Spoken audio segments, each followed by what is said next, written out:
श्री गणेशाय नमः।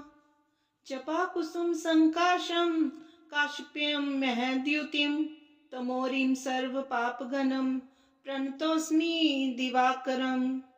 दधिशङ्खतुषाराभं क्षीरोदार्णवसम्भवं नमामि शशिनं सोमं शम्भोर्मुकुटभूषणम्। धरणीगर्भसम्भूतं विद्युत्कान्तिं सम्प्रभं कुमारं शक्तिहस्तं च मङ्गलं प्रणमाम्यहम्। प्रियङ्गुकलिकाश्यामं रूपेण प्रतिमं बुद्धं सौम्यं सौम्यगुणपेतं तं बुद्धं प्रणमाम्यहम्। देवानां च ऋषीणां च गुरुकाञ्चन सन्निभं बुद्धिभूतं त्रिलोकेशं तं नमामि बृहस्पतिं। हिमकुन्दमृणालाभं दैत्यानां परमं गुरुं सर्वशास्त्रपर्वताकारं भार्गवं प्रणमाम्यहम्। नीलाञ्जनसमाभासं रविपुत्रं यमाग्रजं छायामार्तण्डसम्भूतं तं नमामि शनेश्वरम्। अर्धकायं महावीर्यं चन्द्रादित्यविमर्दनं सिंहिकागर्भसम्भूतं तं राहु प्रणमाम्यहम्। पलाशपुष्पसङ्काशं तारकाग्रहमस्तकं रौद्रं रौद्रात्मकं घोरं तं केतुं प्रणमाम्यहम्। इति श्री व्यासमुखोद्गीतं। ये पठेत् सुसमाहितः दिवा वा यदि वा रात्रो विघ्नशान्तिर्भविष्यति। नर नारी निर्पाणां च भवेद्दुःस्वप्ननाशनम् ऐश्वर्यमतुलं तेषाम् आरोग्यं पुष्टिवर्धनम्। ग्रह नक्षत्रजः पीडास्त्राग्निसमुद्भवः तः सर्वा प्रश्मं यान्ति व्यासो ब्रूते न संशयः।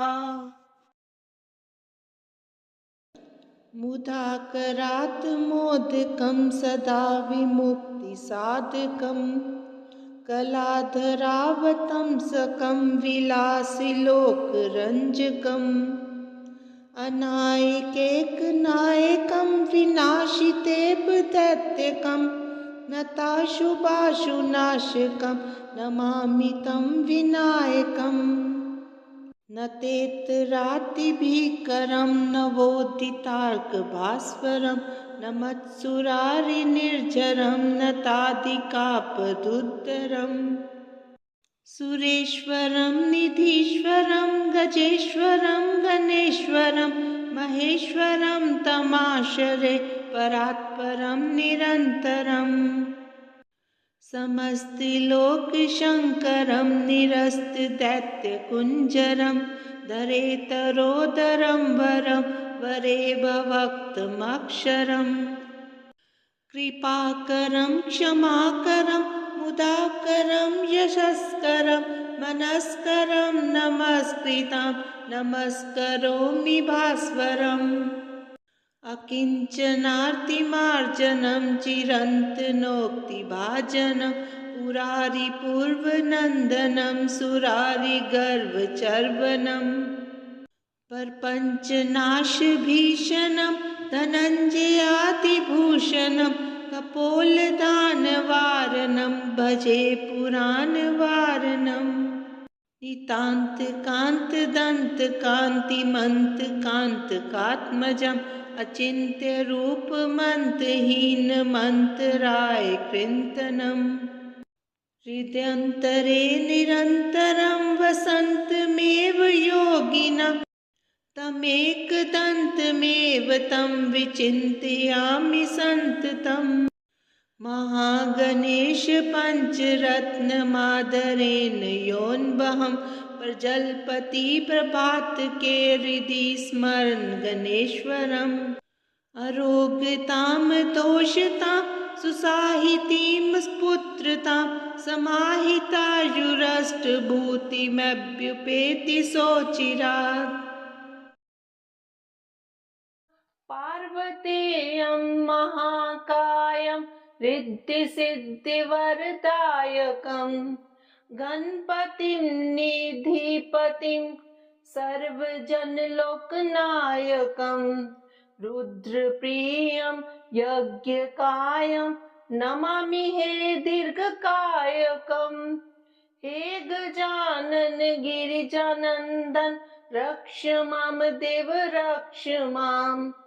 एकदन्तं कृपानन्तं सर्वाङ्गसुन्दरदर्शनं वक्रतुण्डं दिव्यरिण्डम् अपूर्वमङ्गलस्पर्शनं लम्बोदरं पीताम्बरं नमामि हे रोमहर्षणम्। हे गजानन गिरिजानन्दन रक्ष मां देव रक्ष माम्। प्रेममूर्तिं कामपूर्तिं चराचर हृदयस्पन्दनं मन्त्रमुग्धं पापदग्धम् अग्रपूज्य देववन्दनं प्रथमेशं श्रीगणेशं नमामि हे गौरीनन्दनं। हे गजानन गिरिजानन्दन रक्ष मां देव रक्ष माम्। दिव्यतेजं कविराजं योगिजन आत्मकारकं शिवानन्दं पराद्वन्द्वं भावप्रद प्रेमधारकं विघ्ननाशं दीर्घश्वासं नमामि हे गर्वमारकम्। हे गजानन गिरिजानन्दन रक्ष मां देव रक्ष माम्। प्रथमं मयूरेश्वरं द्वितीयं सिद्धिविनायकं ततश्च बल्लालेश्वरम् अस्तिवरदविनायकं पञ्चमं चिन्तामणिदेवं षष्ठं च गिरिजात्मजं विघ्नेश्वरं महागणपतिं नमामि अष्टदेवम्। हे गजानन गिरिजानन्दन रक्ष मां देव रक्ष माम्। तरुणी लभते वरं च प्रीत्यार्थी लभते प्रेममं विद्यार्थी लभते विद्यां च मोक्षार्थी लभते धाममम् अर्थार्थीं लभते अर्थं च कामार्थी लभते काममम्। हे गजानन गिरिजानन्दन रक्ष मां देव रक्ष माम्। कञ्जातपत्राय त्रिलोचनाय कर्णावतंसोज्ज्वलकुण्डलाय कारुण्यपात्राय सुवंशजाय नमोऽस्तु रामाय सलक्ष्मणाय। विद्युत्निभाम्बुधसुविग्रहाय विद्याधरे संस्तुत सद्गुणाय वीरावताराय विरोतिहन्त्रे नमोऽस्तु रामाय सलक्ष्मणाय। संसक्त दिव्यायुधकार्मुकाय समुद्रगर्वा पहरायुधाय सुग्रीवमित्राय सुरारिहन्त्रे नमोऽस्तु रामाय सलक्ष्मणाय।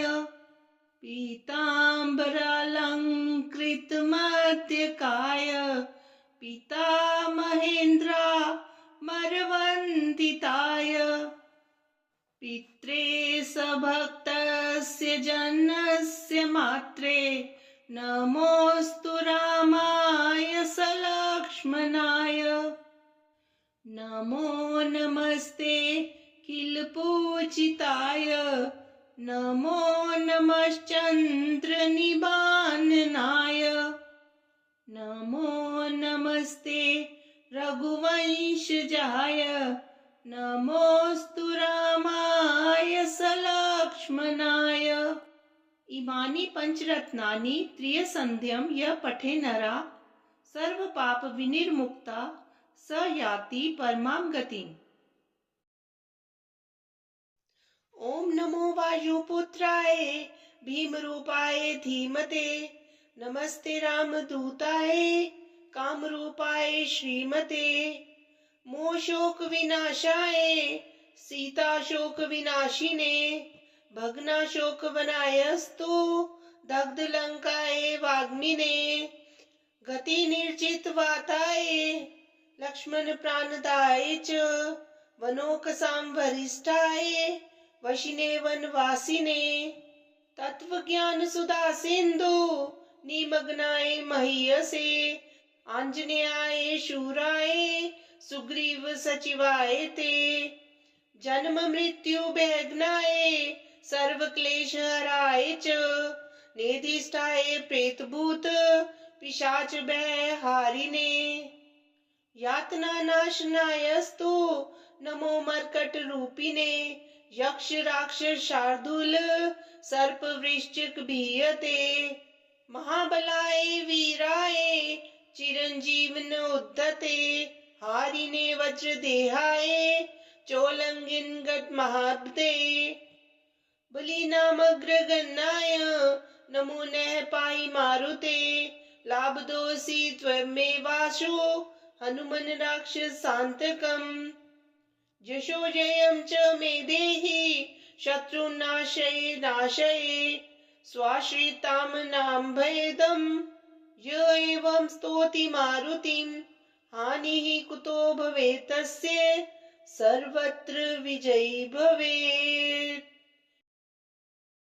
आदिदेव नमस्तुभ्यं प्रसीद मम भास्करा दिवाकर नमस्तुभ्यं प्रभाकर नमोस्तुते सप्ताश्वर रत्मारूढ़ं प्रचंडं कश्यपात्मजं श्वेतपदं धरं देवं तं सूर्यं प्रणमाम्यहम् लोहितं रत्मारूढ़ं सर्वलोकपितामहं महापापहरं देवं तं सूर्यं प्रणमाम्यहम् तैर्गुण्यश्च महाशूरं ब्रह्मा विष्णु महेश्वरं महापापहरं देवं तं सूर्यं प्रणमाम्यहम् प्रहितं तेजः पुंज च वायु आकाशमेव च प्रभुतं सर्वलोकानां तं सूर्यं प्रणमाम्यहम् बंदूक पुष्प संकाशं हारकुंडल भूषितम् एकचक्रधरं देवं तं सूर्यं प्रणमाम्यहम् तं सूर्यं लोककर्तारं महातेज प्रदीपनं महापापहरं देवं तं सूर्यं प्रणमाम्यहम् तं सूर्यं जगतां नाथं ज्ञान विज्ञान मोक्षदं महापापहरं देवं तं सूर्यं प्रणमाम्यहम् सूर्याष्टकं पठे नित्यं ग्रहपीडा प्रणाशनम् अपुत्रो लभते पुत्रं दारिद्रो धनवान् भवेत् अमीशं मधुपानं च ये करोति रवेर्दिने सप्त जन्म भवेत् रोगी जन्म जन्म दरिद्रता स्त्री तैल मधुमासानि ये तजन्ति रवेर्दिने न व्याधि शोक दरिद्र्यं सूर्यलोकं च गच्छति राहुर्दानव मंत्री च सिंहकाचित् नंदनः अर्धकाय सदा क्रोधी चंद्रादित्य विमर्दनः रौद्रो रुद्र प्रियो दैत्यः स्वर्भानुर्भानु भीतिदः ग्रहराजः सुधापायी राकातिथ्य बिलाशुकः कालदृष्टिः कालरूपः श्रीकंठ हृदयाश्रयः विन्दुदुदः सहीक्यो घोररूपो महाबलः ग्रहपीडा करो दृष्टि रक्तनेत्रो महोदरः पंचविंशति नामानि समृत्वा राहुं सदा नरः ये पठेन् महती पीडा तस्य नश्यति केवलम् आरोग्यं पुत्रमतुलां श्रियं धान्यं पशूंस्तथा ददाति राहुस्तस्मै ये पठते स्तोत्रमुत्तमं सततं पठते यस्तु जीवेद् वर्षशतं नरः। धनदाया महाविद्या कथिता न प्रकाशिता इदानीं श्रोतुमिच्छामि कवचं पूर्वसूचितम्। शिव उवाच शृणु देवी प्रवक्ष्यामि कवचं मन्त्रविग्रहम् सारतरं देवी कवचं मन्मुखोदितम्। धनदा कवच सयासया कुबेर ऋषि रीरितः पंक्तिश्छन्दो देवता च धनदा सिद्धिदा सदा। धर्मार्थ काम मोक्षेषु विनियोगः प्रकीर्तितः धम बीजं मे शिरः पातु हिम बीज मे ललाटकम् श्री बीजं मे मुखं पातु रकारं हृदिमेव तु तीकारं पातु जठरं प्रिकारं पृष्ठतोऽवतु। ये कारं यङ्योर्युग्मे स्वाकारं पादयोर्युगे शीर्षादिपादपर्यन्तम् आकारं सर्वतोऽवतु। इत्येतत् कथितं कान्ते कवचं सर्वसिद्धिदम् गुरुभ्यर्च विधिवत् कवचं परपठेद्यति। शतवर्षसहस्राणां पूज्यः फलमाप्नुयात् गुरुपूजां विना देवी न हि सिद्धिः प्रजायते। गुरुपूजात् परो भूत्वा कवचं परपठेत् ततः सर्वसिद्धियुतो भूत्वा विचरेद् भैरवो यदा। प्रातः काले पठेद्यस्तु मंत्र जाप पुरःसरं सोऽभीष्टुलमाप्नोति सत्यं सत्यं न संशयः। पूजा काले पठेद्यस्तु देवीं ध्यात्वा हृदयम्बुजे षण्मासाभ्यन्तरे सिद्धिर्नात्र कार्यविचारणा। सायंकाले पठेद्यस्तु स शिवो नात्र संशयः। भुजं विलिख्य गुटिकां स्वर्णस्थां धारयद्यदि पुरुषो दक्षिणे बाहो जोषिद्वाम भुजे तथा मा सर्वसिद्धियुति भूत्वा धनवान् पुत्रवान् भवेत्। इदं कवचमज्ञात्वा यो जपेद् धनधाम शुभे शस्त्रघातमवाप्नोति सोचिरान् मृत्युमाप्नुयात्। कवचेनावृतो नित्यं यो हि यत्रैव गच्छति तत्रैव स महादेवी सम्पूज्यो नात्र संशयः। श्री रामचंद्र कृपालु भज मन हरन भव भय दारुणम। नव कंज लोचन कंज मुख कर कंज पद कंजारुणम। कंदर्प अगणित अमित छवि नव नील नीरद सुंदरम। पटपीत मानहु तड़ित रुचि शुचि नोमि जनक सुतावरम। भजु दीन बंधु दिनेश दानव दैत्य वंश निकंदनम। रघुनंद आनंद कंद कौशल चंद्र दशरथ नंदनम। सिर मुकुट कुंडल तिलक चारु उदारु अंग विभूषणम। आजानु भुज शर चाप धर संग्राम जित खर दूषणम। इति वदति तुलसीदास शंकर शेष मुनि मनरंजनम। मम हृदय कंच निवास कुरु कामादि खल दल गंजनम। मन जाहि राचयो मिलहि सोवर, सहज सुंदर सांवरो, करुणा निधान सुजानशील, स्नेह जानत रावरो। एहि भांति गौरी असीस सुनसिय, सहित हिय हर्षित अली, तुलसी भवानी ही पूजी पुनि पुनि, मुदित मन मंदिर चली। जानी गौरी अनुकूल, सियहि हर्ष न जाय कहीं, मंजुल मंगल मूल, वाम अंग फरकन लगे।